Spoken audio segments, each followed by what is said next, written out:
কি সমস্যা? আমার দিকে তাকাতে এত সংকোচ? ধ্রুবর কথা শুনে আমি চুপ করে রইলাম। উনি উত্তরের আশায় আমার পানে চেয়ে। ওনাকে ওভাবে তাকিয়ে থাকতে দেখে আমি মাথার ঘোমটাটা একটু টেনে দিলাম। তারপর মৃদুস্বরে বললাম, কি সমস্যা হবে? কোনো সমস্যা নেই। আপনার পরীক্ষা কেমন হলো? আমার কথায় ওনার মুখশ্রী গম্ভীর হয়ে এলো। জানালা দিয়ে আসা পবনে হালকা উড়ল ওনার চুল, রেশমি ঝরঝরে চুল ওনার। আমি গাঢ় চোখে দেখলাম তা। হঠাৎ নূপুরের ঝুনঝুন আওয়াজে পলক পড়ল আমার। ধ্রুব নূপুরটার দিকে ইশারা করে বললেন, পছন্দ হয়নি? হয়েছে, কিন্তু এসবের কি দরকার ছিল? মৃদু আওয়াজে বলে উঠলাম আমি। হঠাৎ অনুভব করলাম একটু আগে শুভ নামের লোকটার সাথে কথা বলার ধরন আর এখন ধ্রুবর সাথে আমার কথা বলার ধরন সম্পূর্ণ আলাদা।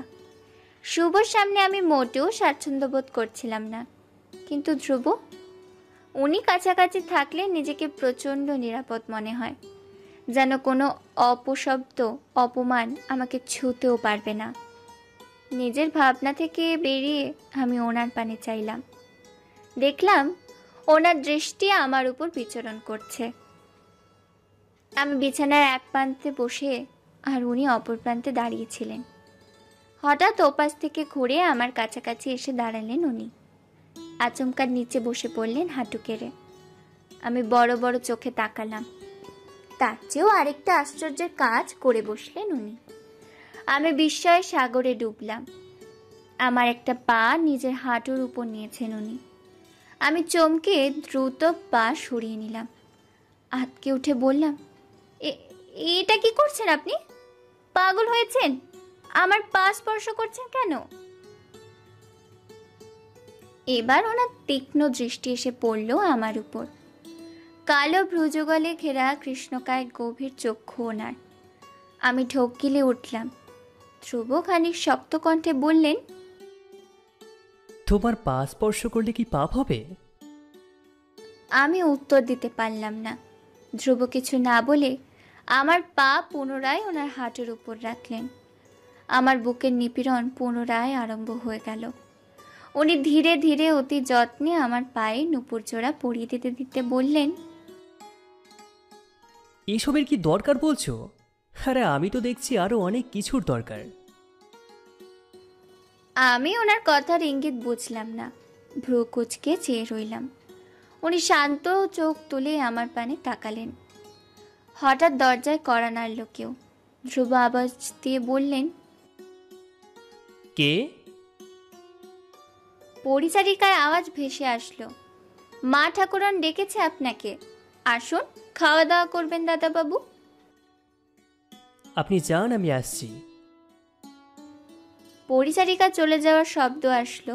তা বিলীন হয়ে যেতেই আমি ধ্রুবকে জিজ্ঞেস করলাম, আপনার কথা আমার বোধগম্য হলো না। ধ্রুব এক পলক আমার দিকে তাকিয়ে বললেন, নাকফুল ব্যতীত কোনো অলংকারই তো দেখছি না তোমার পরনে। তাই বললাম আরো অনেক কিছুর প্রয়োজন। এবারই সকলেই বড় সাজগোজ করে থাকে, সেক্ষেত্রে তুমি খুব সাধারণভাবেই আছো। এত সাজগোজ আমার পছন্দ নয়। আমার কথা শুনে উনি কিছু বললেন না। শান্ত স্বরে বললেন, আচ্ছা, মা ডাকছেন, আমি দেখে আসি। আমি ঘাড় কাত করে ঠিক আছে বোঝালাম। আমার সম্মতি পেয়ে উনি প্রস্থান করলেন। উনি চলে যেতেই আমি পায়ের নুপুরের দিকে নজর দিলাম। ঠোঁট ফুঁড়ে অকৃত্রিম এক হাসির আভা ছড়িয়ে পড়ল ওষ্ঠ জুড়ে। বিকালের সোনালি আলো নুপুরের উপর পড়তেই চিকচিক করে উঠল তারা। আমি বাচ্চাদের মতো পা দুটো দুলিয়ে উঠলাম। গোধূলি পেরিয়ে সন্ধ্যালগ্ন আরম্ভ হতেই সবটুকু আলো নিশ্চিহ্ন হয়ে ঘোর আধারে ঢেকে গেল প্রকৃতি। ঘরে ঘরব জ্বলে উঠল কৃত্রিম আলো। গ্রামে রাতের বেলা সব থেকে বেশি আলোকিত থাকে জমিদার বাড়ি। জমিদার বাড়ি বলে কথা। সন্ধ্যা হতেই ঠাকুর ঘরে সন্ধ্যা পুজো শুরু হয়ে গেল। সন্ধ্যা পুজো করেন ধ্রুবর মা পার্বতী দেবী। আমি সাধারণত এই সময়টায় কক্ষে চুপচাপ বসে থাকি। প্রদীপ হারিকেনের আলো মিলে প্রায় আলোকিত হয়ে ওঠে ধ্রুবর বিশাল কক্ষখানা। তবে বহু প্রদীপের প্রয়োজন হয় এতে, দুটো হ্যারিকেন এই ঘরে। বাড়ির অন্য কক্ষগুলো এতটা বড় বলে মনে হয় না। আজ কি মনে করে সন্ধ্যাবেলায় বসার ঘরে এসে উপস্থিত হলাম আমি। এখন এখানে কেউ নেই, সকলে হয়তো নিজ নিজ কক্ষে অথবা রান্নাঘরে। আমি সদর দরজা পেরিয়ে বাইরে বেরুলাম। বাইরে বেশ অন্ধকার। উঠোনের ডান দিকে মন্দিরে আমার শাশুড়ি পুজো করছেন। আমি চপল পায়ে সেদিকে ছুটলাম। নুপুরের আওয়াজ ছন্দ তুলল তাতে। আমার উদ্দেশ্য ছিল চুপচাপ মন্দিরে গিয়ে ধ্রুবর মায়ের পুজোটা দেখা। বাড়িতে থাকলে সন্ধ্যা পুজোয় মায়ের পাশে বসে থাকতাম আমি, কিন্তু এ বাড়িতে আসার পর সেটা হয়ে ওঠেনি। চুপচাপ উপস্থিত হওয়ার ইচ্ছে থাকলেও আমার পায়ে থাকা নুপুর তা হতে দিল না। ঝনঝনিয়ে বেজে ওঠে, আমার অস্তিত্ব বুঝিয়ে দিল। শাশুড়ি মায়ের সাথে ছোট কাকামশাইয়ের মেয়ে দুজন বসেছিল। আওয়াজে ওরা ঘাড় ঘুরিয়ে তাকিয়ে দেখল। আমি ইতস্তত করে উঠলাম, তবে আশ্চর্যজনকভাবে একটু সরে ওরা বসার জায়গা করে দিল আমাকে। 5 মিনিট পরে পুজো শেষ হতেই আমার দিকে ফিরে তাকালেন ধ্রুবর মা। ওনার দৃষ্টি ছিল বেশ স্বাভাবিক। পুজো শেষে আমি বেরিয়ে আসলাম। দোতলায় পৌঁছাতেই একটা ছায়া মূর্তি আচমকা পথ আগলে দাঁড়ালো আমার। থমকে দাঁড়ালাম আমি। আবছা আলোয় তাকাতেই দেখলাম লোকটা শুভ। আমার দিকে ভ্রু কুঁচকে বুকে হাত গুজে তাকিয়ে। সে দেওয়ালে হাত দিতে দিতে আমাকে প্রশ্ন করলো, ঘটনা কি বলুন তো বৌদিমণি? দাদা হঠাৎ তোমাকে বিয়ে করলো কেন? তার প্রশ্ন শুনে আমি কোনো উত্তর না দিয়েই শুভকে পাশ কাটিয়ে চলে এলাম।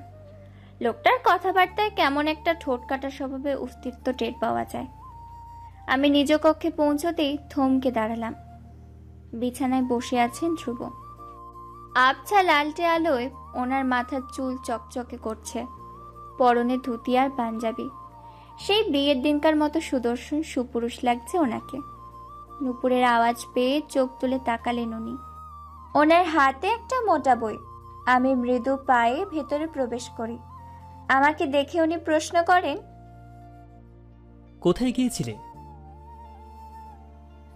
আমি একটু চুপ করে থেকে বললাম, মার কাছে। ধ্রুবর মাকে এর আগে মা বলে সম্বোধন করিনি আমি। উনি কিছুক্ষণ চুপ করে থেকে বললেন, এবারের কেউ কি তোমাকে কিছু বলেছে? কোনো বাজে কথা শুনিয়েছে? আমি সজোরে মাথা ঝাঁকিয়ে না বোঝালাম। সাথে সাথে আমার মাথায় থাকা ঘোমটা নিচে পড়ে গেল। হঠাৎ আমি একটা বিষয় অনুভব করলাম। ধ্রুবর সামনে আসলে আমার হৃদয় অস্বাভাবিকভাবে কেঁপে ওঠে। হাত পা ঠান্ডা হয়ে পড়ে ক্রমশ। আমি মিয়ে যাই খুব করে।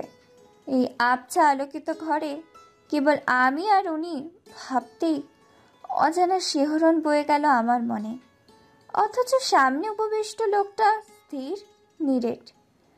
আমি মৃদু পায়ে হেঁটে বিছানার এক পাশে বসলাম। আস্তে করে বুকের উপর হাতখানা রাখলাম।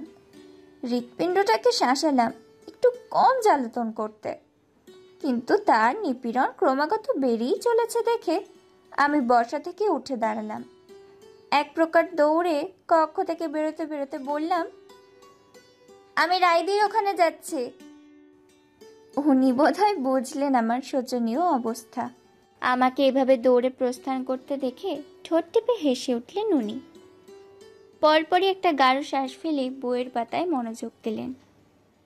3 তলা থেকে নেমে আসি সোজা রাইয়ের কক্ষের সামনে এসে দাঁড়ালাম। দরজা একটু চাপানো ছিল। আমি কড়া নেড়ে মৃদুস্বরে অনুমতি চাইলাম, আসবো? আরে এই বাড়ির কর্ত্রী তুমি, আমার কাছে অনুমতি চেয়ে লজ্জায় ফেলছো কেন? ভেতরে আসো। কথাখানা বলে মিষ্টি সুরে হেসে ওঠে রায়। আমি ধীরে ধীরে তার কক্ষে প্রবেশ করি। আমাকে দেখেই রায় মস্করার স্বরে বলে ওঠে, স্বামী ঘরে থাকতে তুমি ননদিনীর ঘরে কি করছো? লজ্জা থেকে বাঁচতে এসে পুনরায় লজ্জায় পড়লাম আমি। হঠাৎ আমার পায়ের দিকে খেয়াল করে রায় অভিভূত হয়ে বলে উঠল, ধ্রুব এনেছে এটা? আমি বিস্ময় নিয়ে বললাম, আপনি কি করে জানলেন? মুচকি এসে রায় বলে উঠল, আজকেই তোমার পতিদেবের আগমন, আর পায়ে নুপুর। বলতেই হবে, ধ্রুব তোমাকে খুব ভালোবাসে। আমি গম্ভীর হয়ে গেলাম হঠাৎ। রায় মেঝে বসে প্রদীপের শিখায় কাজল তৈরি করছিল। আমি তার পাশে বসে পড়লাম। একটা দীর্ঘশ্বাস আপনা আপনি নির্গত হলো। আমি রায়ের পানে দৃষ্টি নিক্ষেপ করলাম। প্রদীপের শিখায় শুভ্র ত্বক সোনালি মনে হচ্ছে। চোখে গাঢ় কাজল ল্যাপটানো, কানে সোনার ঝুমকো, কপালে ছোট লাল টিপ আর হাতে দুটো বালা। সব মিলে স্বর্গীয় কোনো দেবীর ন্যায় মনমোহিনী রূপ রায়ের। কিন্তু সুন্দর মন ও রূপের অধিকারী মেয়েটার কপালটা ভীষণ পোড়া। রায়ের থেকে দৃষ্টি সরিয়ে এবার জ্বলন্ত অগ্নিশিখার দিকে দৃষ্টি দিলাম আমি। অক্ষিপটে সোনালি লাল মিশেলের বহ্নিশিখা দৃশ্যমান হলো। আমি ধীর স্বরে বলে উঠলাম, ধ্রুব আমাকে ভালোবেসে বিয়ে করেননি, আমার সম্মান বাঁচানোর জন্য বিয়েটা করেছেন। রায়ের হাতখানা থেমে গেল সহসা। অবাক চোখে আমার পানে দৃষ্টি দিল সে। আমি থমথমে মুখশ্রীতে তখনও জ্বলন্ত প্রদীপ পানে তাকিয়ে। ক্ষণকাল বাদে রায়ের পানে চোখ তুলে তাকিয়ে দেখলাম সে বিস্ফোরক দৃষ্টিতে তাকিয়ে আছে। তার তাকানোর ভঙ্গিতে আন্দাজ করলাম আমার পতিদেব নিজ জিহ্বায় কতটা সত্য ধারণ করেন। আমি একটা গাঢ় শ্বাস ফেললাম। রায় অবাক স্বরে বলে উঠল, এটা তুমি কি বললে নির্বাণী? আমি রায়ের পানে চেয়ে একটা মলিন হাসি দিলাম। বললাম, সেটাই বলেছি যা শুনে তুমি এমন রসগোল্লার মতো চোখ করে আমার দিকে তাকিয়ে আছো। খানিক রসিকতা মিশিয়ে কথাটা বললাম আমি। এটা বোধহয় রায়ের পছন্দ হলো না। সে তার কাজ একপাশে ফেলে আমার পানে গম্ভীর হয়ে তাকিয়ে শুধালো, রসিকতা করছো তুমি? আমি তৎক্ষণাৎ মাথাটা নাড়িয়ে না বলে উঠলাম। রায় ফের বলল, ধ্রুব তোমায় ভালোবেসে বিয়ে করেনি, তোমার সম্মান বাঁচানোর জন্য বিয়ে করেছে। এসব কি বলছো তুমি? যা সত্য তাই বলছি। আমি শান্ত চোখে তাকিয়ে উত্তর দিলাম। রায়ের চোখে মুখে বিস্ময় আমার হৃদয়কেও অবসন্ন করে দিয়েছিল। এই মুহূর্তে দাঁড়িয়ে আমি স্বয়ং এটা ভাবতে পারছিলাম না যে ধ্রুব আমার সম্মান বাঁচানোর জন্য আমাকে বিয়ে করেছে। শুকনো একটা ঢোক গিলে রায়ের পানে তাকালাম। তার বিস্ময় ভরা দৃষ্টি আমার উপর নিবদ্ধ। হঠাৎ রায় বলল, ধ্রুব তবে মিথ্যে বলেছে আমাদেরকে? কেন? আমার থেকে আপনি হয়তো ওনাকে বেশি জানেন। রায় ক্ষণকাল চুপ থেকে বলল, যদি ধ্রুব মিথ্যে বলে এই গুরুতর সত্যটা আড়াল করে থাকে, তবে এটা নিশ্চয়ই তোমারও গোপন রাখা উচিত ছিল। আমাকে কতটুকু জানো বা চেনো তুমি? এই কথাটা আমায় বলে দিলে। এখন যদি আমি এটা সবাইকে বলে দিই? রায়ের কথায় আমি বোকার মতো তাকালাম। রায় ভ্রু কুঁচকে আমার দিকে তাকিয়ে, আসলেই তো আমি ঠিক কতটুকুই বা চিনি রায়কে। ধ্রুব যে মিথ্যের পর্দা বিছিয়ে দিয়েছিল সকলের চোখে, শুধুমাত্র আমি যাতে অপমানিত না হই সেজন্য।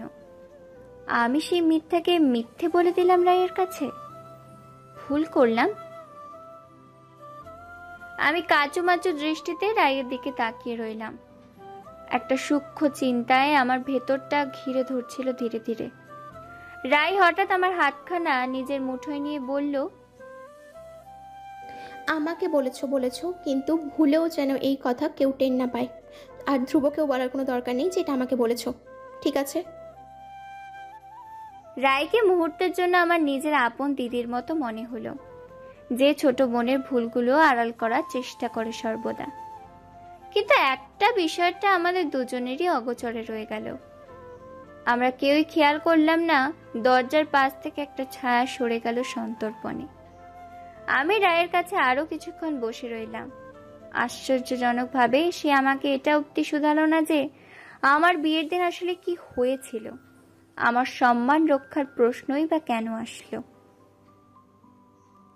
রায়কে আমার অনেকটা অপ্রকাশিত রহস্যের ন্যায় মনে হয়, কিংবা সে সমুদ্র গহ্বরে থাকা কোনো ঝিনুক, যার অন্তঃস্থলে মুক্তোর ন্যায় কোমলতা ও উদারতা লুকিয়ে।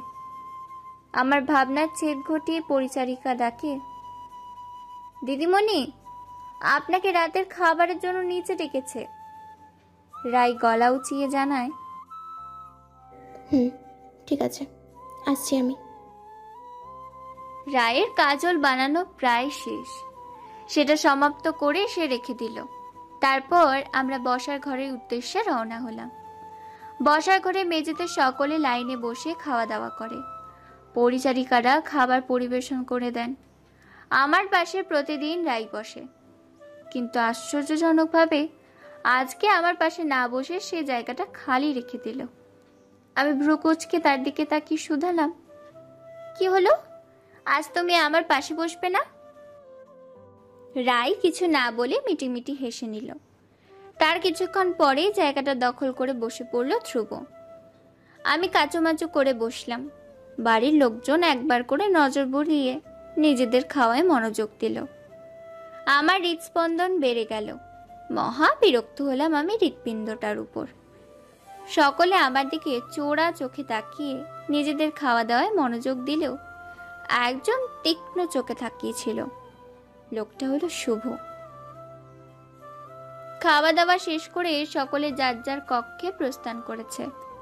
মিনতি এবাড়ির পরিচারিকার শরীরটা হঠাৎ করে খারাপ হয়ে পড়ায় আমি তাকে টুকটাক সাহায্য করে দিচ্ছিলাম।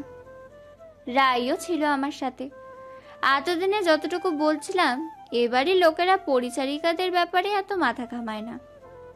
রাত বাড়তেই কক্ষে প্রস্থানের সময় হলো, কিন্তু আজ আমি একটু বিলম্ব করছিলাম। কক্ষটায় আজ আমার সাথে ধ্রুবও থাকবেন। ভাবতেই লজ্জায় কপল দুটো লাল আভায় ছেয়ে যাচ্ছিল আমার। কিন্তু যখন সবাই নিজ নিজ কক্ষে চলে গেছে, তাই আমি এখানে কোনো অজুহাতেও থাকতে পারবো না। আমি ধীরে ধীরে 3 তলার নিজ কক্ষ অর্থাৎ ধ্রুবর কক্ষের দিকে এগোচ্ছিলাম। একটা অস্থির অনুভূতি এসে ঘিরে ধরছিল আমায়। ধ্রুব অনেক আগেই কক্ষে এসেছেন। 3 তলায় বরাদ্দ কক্ষটার সামনে এসে আমি ধীরে ধীরে ভেতরে প্রবেশ করলাম। নিঃশব্দে প্রবেশের ইচ্ছে থাকলেও ধ্রুবর পরিয়ে দেওয়া নুপুরে তরুণ তা হলো না। কক্ষে প্রবেশ করতে করতে দেখলাম ধ্রুব বিছানার পাশের বিশাল জানলাটার সামনে দাঁড়িয়ে, হাত দুটো পেছনে নিয়ে দাঁড়িয়ে আছে। দীর্ঘদেহী লোকটাকে বল পেছনটাই দেখা যাচ্ছে। জানলাটা বন্ধ থাকে সব সময়, আমি খোলার সাহস পাই না। নুপুরের আওয়াজ পেয়ে বাইরে থেকে দৃষ্টি সরিয়ে দরজার পানে তাকান উনি, দৃষ্টিতে গাম্ভীর্যতা মিশে। আমি মাথার ঘোমটাটা টেনে কপালের কাছে এনে বিছানার পাশে এসে দাঁড়াই। জানলা গলে শীতল বাতাস মৃদুভাবে প্রবেশ করছে কক্ষে।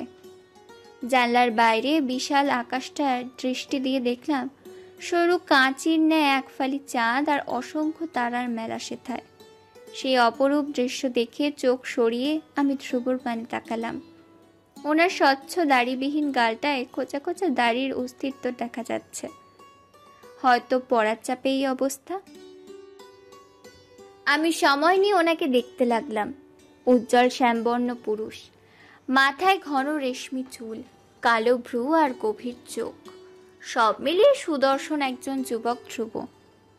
আচ্ছা, ওনার কি কোনো প্রকার আফসোস হয় আমাকে বিয়ে করে?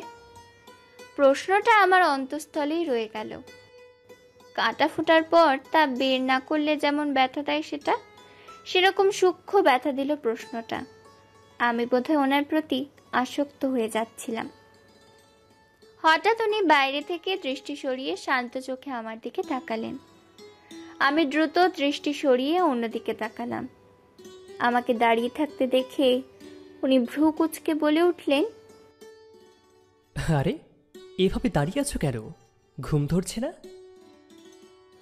আমি একটা শুকনো ঢোক গিলে বললাম, আপনি কোন পাশে শোবেন? প্রশ্নটা করে নিজে অস্বস্তিতে পড়ে গেলাম। আমি চোখ খিচে বন্ধ করে নিলাম। তত্তর করে কেঁপে উঠল আমার চোখের পাতা। ওনার দৃষ্টি ছুঁয়ে দিল সেখানটায়, যা আমি দেখতে পারলাম না চোখ বুজে থাকার দরুন। ওনার ওষ্ঠে একটা সূক্ষ্ম হাসির রেখা দেখা দিল, যা মিলিয়ে গেল অচিরেই। তোমার যে পাশে ইচ্ছা শুয়ে পড়ো। আমার চোখ খুলে তাকালাম। এতদিন জানলার পাশটায় শুতাম আমি, তাই ওনাকে এখানটায় দাঁড়িয়ে থাকতে দেখে বোকার মতো প্রশ্নটা করে ফেললাম। সম্মতি পেয়ে আমি জানলার পাশটায় শুয়ে পড়লাম। শাড়িটা ঠিকঠাক করে নিয়ে শুলাম যাতে লজ্জায় পড়তে না হয়। উনি কিছুক্ষণ দাঁড়িয়ে থেকে নিজেও এসে আমার পাশটায় শুয়ে পড়লেন। বেশ খানিকটা দূরত্ব বজায় রেখেই শুয়েছেন উনি, কিন্তু তবুও আমার বুকের ভেতর ঝড় বয়ে যেতে শুরু করলো। আমি হাত মুঠো করে চোখ খিচে পড়ে রইলাম মৃতের ন্যায়। গল্প উপন্যাসে পড়েছিলাম অনুকূল পরিস্থিতিতে নায়িকাদের নাকি বুকের ভেতর ঝড় বয়ে যায়। কথাটা বেশ অবাস্তব আর অতিরঞ্জিত মনে হয়েছিল আমার, কিন্তু আজ বুঝলাম বুকের ভেতর ঝড় সত্যই বয়ে যায়। কিছু সময় অতিবাহিত হলো। আমরা চুপচাপ একে অপরের পাশে পড়ে রইলাম মৃতের ন্যায়। শুধু শ্বাস চলছিল আমাদের। আমি চেষ্টা করছিলাম দ্রুত ঘুমিয়ে যেতে। বক্ষদেশের এই নিপীড়ন থেকে বাঁচারই একটাই উপায়, দ্রুত ঘুমিয়ে যাওয়া। কিন্তু ঘুমটাও আজ বড্ড বেইমানি করছিল। হাতছানি দিয়ে ডাকছি অথচ পালিয়ে যাচ্ছে। রাতটা গেল কেটে গেল সেভাবে। ধ্রুবর ঘুম ভাঙলো আমার আগে। আমি তখন ঘুমে বিভোর। মাথার কেশ এলোমেলো হয়ে লেপ্টে আছে মুখে। পেটের কাছে শাড়ি আঁচল সরে বেরিয়ে রয়েছে দেহের নিষিদ্ধ অংশ। ঘুমে বিভোর আমার বক্ষদেশ ওঠানামা করছে ধীর গতিতে। আমার মুখশ্রী ছিল ধ্রুবর দিকে ফিরানো। স্বাভাবিকভাবেই ওনার ঘুম ভাঙার পরপরই আমার দিকে নজর আসলো ওনার। ঘুম ঘুম চোখে আমার মুখশ্রীতে দৃষ্টি দিলেন উনি। ওনার খোলা দৃষ্টি বিচরণ করতে লাগলো আমার মুখশ্রীতে। হঠাৎ দৃষ্টি নত করে তাকাতেই ওনার দৃষ্টি এসে ঠেকলো আমার পেটের উপর। দ্রুত চোখ সরিয়ে অন্য পাশে তাকালেন উনি। এখন সম্পূর্ণ সজাগ ওনার মস্তিষ্ক। কিছু মুহূর্ত বাদে পিটপিট করে চোখ খুললাম আমি। তখন উনি শৌচাগার থেকে বেরিয়ে আসলেন। আমি দ্রুত উঠে বসলাম। দুঃখিত মুখশ্রীতে তাকিয়ে বললাম, দুঃখিত এতটা দেরি হওয়ার জন্য। আমি বুঝতে। আমার কথার মাঝেই উনি বুকে হাত গুজে বলে উঠলেন, এসব বললে কিন্তু চলবে না, এ অপরাধ ক্ষমার অযোগ্য নয়। ওনার গম্ভীর স্বর শুনে মাথা নত করে রইলাম আমি। ধীরে ধীরে মাথা তুলে ওনার পানে তাকাতেই দেখলাম ওনার ওষ্ঠকোণে মিটিমিটি হাসি। আমি ভ্রুকুচকে তাকিয়ে বললাম, আপনি হাসছেন? ও নির্বাণী, তোমাকে কি আমার এতটাই খারাপ মনে হয় যে বউ একটু দেরিতে ঘুম থেকে উঠলেই আমি লঙ্কা কাণ্ড করে ফেলবো? তবে আপনি যে বললেন। কথাটা বলার মাঝেই আমার মনে পড়ল উনি আসলে ঠিক কী বলেছেন। পিক করে হেসে ফেললাম আমি।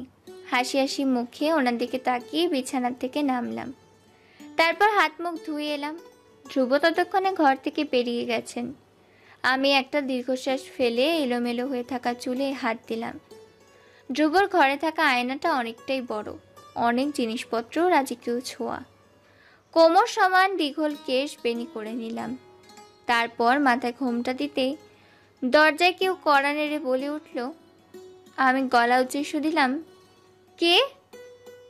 মেয়ের একটা কণ্ঠস্বর ভেসে আসলো। হঠাৎ শাশুড়ির তলব পেয়ে আমি মনে মনে একটু ভয় পেলাম। প্রভা, ধ্রুবর ছোট কাকার মেয়ে, তখনও দরজার ওপরে দাঁড়িয়ে আছে। আমি কক্ষ থেকে বেরিয়ে বললাম, চলো যাই। শাশুড়ি ঘরে ঢুকতেই ধূপের সুগন্ধি এসে নাকে ঠেকল। একটা পবিত্র পবিত্র ঘ্রাণ। আমি গভীর একটা শ্বাস টেনে নিলাম। শাশুড়ি মা এলেন কক্ষের বাইরে থেকে। আমাকে দেখে বললেন, এসো আমার সাথে। আমি কথা মতো ওনার পিছন পেছন আসলাম। উনি আমাকে নিয়ে বাড়ির সামনে উপস্থিত হলেন। আশ্চর্যজনকভাবে উঠোনে বাড়ির সকলেই উপস্থিত ছিলেন। আমি ঘটনা বোঝার জন্য আশেপাশে তাকালাম। শাশুড়ি মা আমাকে ভিড় ঠেলে ভেতরে নিয়ে গেলেন। বাড়ির সকলে মিলে কিছু নিয়ে আলোচনা করছেন। বিষয়টা ছিল আমার আর ধ্রুবর বিয়ে। ধ্রুবর মেজ কাকা নিজ বর্তমানে জমিদারির দায়িত্বে আছেন। তিনি একটা চেয়ারে বসে আছেন। চোখে মুখে রাজকীয় ছাপ ফুটে উঠেছে। লোকটাকে আমি আগে এক দুবার দেখলেও তেমন খেয়াল করা হয়নি। পরনে ঘি রঙের ফতুয়া আর ধুতি, পায়ের উপর পা তুলে গাম্ভীর্য ধরে বসে আছেন তিনি। ওনার সামনেই মুখোমুখি আরেকটা চেয়ারে বসে আছেন ধ্রুব। দীর্ঘদেহী সুঠাম লোকটার পেছনে এনে দাঁড় করালেন শাশুড়ি মা। আমি দৃষ্টি নত করে দাঁড়িয়ে রইলাম। মেজ কাকামশাই সুবোধ দেবনাথ আমার দিকে একবার তাকিয়ে বলে উঠলেন, তোমাদের বিয়ের ব্যাপারে তো কিছুই জানে না এই বাড়ির কেউ। কিভাবে বিয়ে করেছো সেটাই জানার জন্য এই বৈঠক। ওনার কথা শুনে দু হাত বুকে গুজে গম্ভীর দৃষ্টি তাকালেন ধ্রুব। আমি লজ্জায় শির নত করে রয়েছি। সুবোধ দেবনাথ ফের বললেন, এতদিন তোমার বউকে কেউ প্রশ্ন করেনি, কেননা সে যদি অপমানিত বোধ করে। তো এখন কি সে খুব সম্মানিত বোধ করছে? সাথে সাথে প্রশ্ন করে বসলেন ধ্রুব। সুবোধ দেবনাথ তড়িঘড়ি করে বললেন, অসম্মান কে করেছে তাকে? আমরা তো কেবল নিজেদের কৌতূহল মেটাতে চেয়েছি কিভাবে কি হলো। তোমরা বিয়ে কিভাবে করেছো, নিয়ম মেনে নাকি পালিয়ে? এটাও তো অজানা। নির্বাণীকে আমি সমস্ত নিয়ম মেনে আর পরিবারের সম্মতি নিয়ে বিয়ে করেছি। শক্ত কাটকাট কণ্ঠে জবাব দিল ধ্রুব। তারপর কাকা মশাইয়ের পানে চেয়ে বলে উঠল, এই প্রশ্ন আমাকে একান্তও করা যেত। এভাবে বাড়ির উঠোনে সকলের সামনে আমাকে আর আমার স্ত্রীকে তলব করে এনে বলার কোনো প্রয়োজনীয়তা আমি দেখছি না। যাই হোক। কিছুক্ষণ পিনপত নীরবতা বিরাজ করছে স্থান জুড়ে। আমি তখনও দৃষ্টি নত করে দাঁড়িয়ে। বাড়ির মেয়ে বউরা ঘিরে আছে আমাদের। এখনো অবধি আমি সকলকে ভালোভাবে চিনি না অবধি। এ বাড়ির লোকেরা আমাকে যে মেনে নিতে পারেনি তা তাদের চোখা দৃষ্টিতেই প্রকাশ পায়। তবে ধ্রুবর জন্য এখনো অবধি কেউ কিছু বলেনি আমাকে। আরও কিছু কথা বলে বৈঠক শেষ করলেন। আমি নিজের কক্ষের দিকে রওনা দিলাম, কিন্তু বর্ষার ঘরে আসতেই শুভ বলে উঠল, আরে মাসি, তুমি কেমন আছো?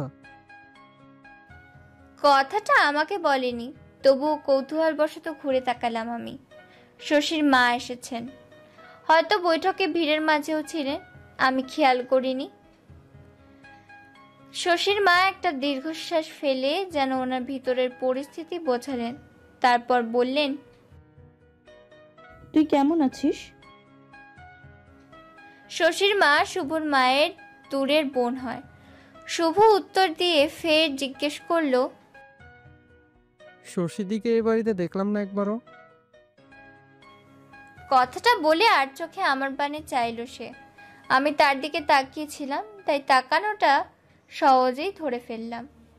শুভর কথা শেষ হতে না হতেই শশীর মা দাঁতে দাঁত চেপে বলে উঠলেন, আসবে কিভাবে? এত কিছু হয়ে গেল জানিস না বুঝি বাপু?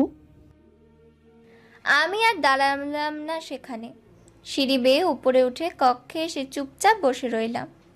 শুভ লোকটার প্রতি একটা চাপা রাগ তৈরি হলো আমার। সেই ইচ্ছে করেই যেন আমার সামনে শশীর প্রসঙ্গ তুলেছে। সন্ধ্যাবেলা কৃত্রিম আলো জ্বলে উঠল ঘরে ঘরে। আলোকিত হয়ে উঠল জমিদার বাড়ি। ধ্রুব কাকা মশাইয়ের সাথে জমি দেখতে গিয়েছিলেন, সেখান থেকে ফিরলেন মাত্র। আমি বসে বসে গুনগুন করছিলাম। নিজেতে এতটাই মগ্ন ছিলাম যে কখন ধ্রুব কক্ষে প্রবেশ করেছে সেটাও টের পাইনি। আমি ছিলাম আয়নার সামনে বসে, সামনে কাজলের কৌটো। বাড়ি থেকে এসবই নিয়ে এসেছিলাম আমি, কিন্তু ব্যবহার করা হয়নি। আজ কি মনে করে কাজলের কৌটোটা খুলে চোখে একটু কাজল পরে নিলাম।